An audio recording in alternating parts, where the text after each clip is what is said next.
महाराज कंस की सभा में हुआ।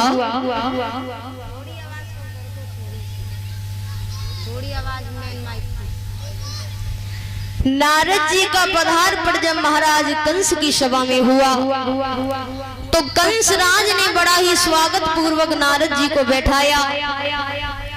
नारद जी पूछने लगे, कहिए कंसराज, श्री कृष्ण के विषय में तुम्हारा विचार क्या है?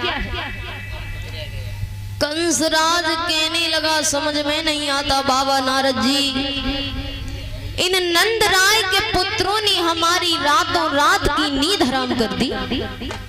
मैंने बड़े बड़े बहादुर दानव भेजे, पर आज तक कोई वृंदावन से लौटकर मथुरा में पुनः नहीं आया। इन नंद राय के पुत्रों को हम कैसे मरवाएं, ये बात हमारी समझ में नहीं आती। तो बाबा नारद जी ने कहा, राजेंद्र कंस, तुम अभी तक गुमरा रहे हो, क्यों? कि राजन विश्वासघात धोखा। कंसराज, तुम्हारे साथ में धोखा हुआ। कैसे?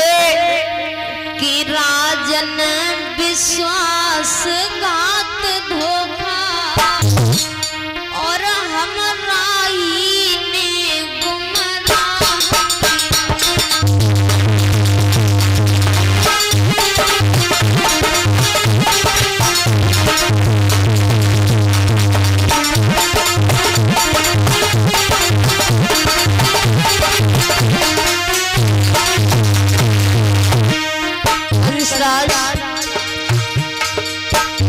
राजन विश्वासघात धोखा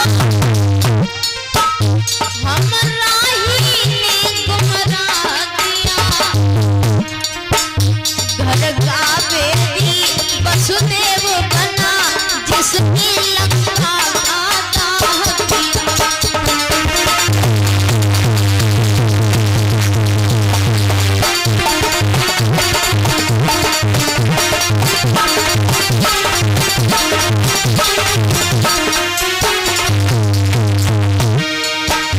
राजन ये है सब यंत्र घोरो, जो तेरे सिर पर बीता है।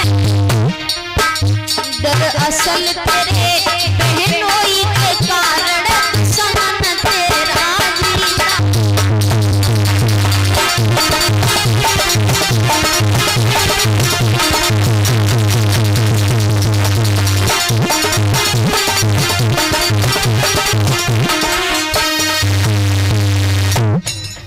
कंसराज, तू ये सोचना होगा कि श्री कृष्ण बाबा नंद के पुत्र हैं, तो ये तेरा ख्याल गलत है। क्योंकि तूने देवकी के 6 बच्चे जब तक मारे तब तक तेरा खेल सत्य रहा, और पार ब्रह्म परमात्मा का वास्तविक खेल तो 7वें गर्भ से ही प्रारंभ हुआ। जब देवकी का 7वां गर्भ मथुरा के बंदी गृह में छिड़ हुआ तो ये सारा काम योग माया के द्वारा हुआ। और 8वें गर्भ से कन्या ने नहीं बल्कि भादों की अर्ध निशा में भगवान कन्हैया ने मथुरा के बंदी गृह में अवतार लिया। उस दिन तेरे पहरेदारों ने जी भर के शराब का सेवन किया, वे तो सोते रहे, और रात ही रात में यमुना पार कर गोकुल कन्हैया भेजे गए, और वहां से बाबा नंद की लड़की मंगवाई गई जो तेरे हाथों से मरी नहीं। समझ गया कंसराज कि मौत तब खोपड़ी पर आई गई। सरदारों को आदेश देकर के भक्त वसुदेव को राज्यसभा में बुलवाया, और आंखों में खून के कतरे लेकर कंसराज अपने रिश्तेदार वसुदेव से बोला कि वसुदेव रे वसुदेव छली, और तू हित का दम भरता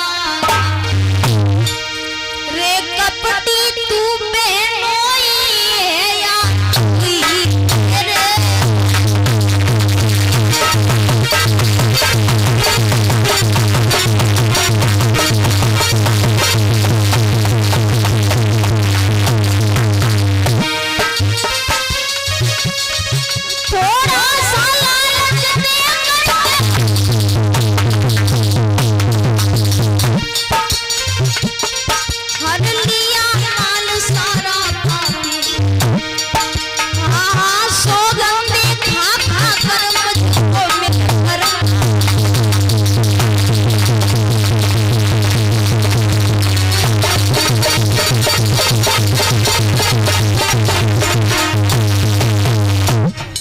भक्त वसुदेव को मारने के लिए हाथ में तलवार उठाई कंसराज ने, लेकिन ये भी याद रहे भैया, छली मित्र वंचक त्रिया और सुत आज्ञा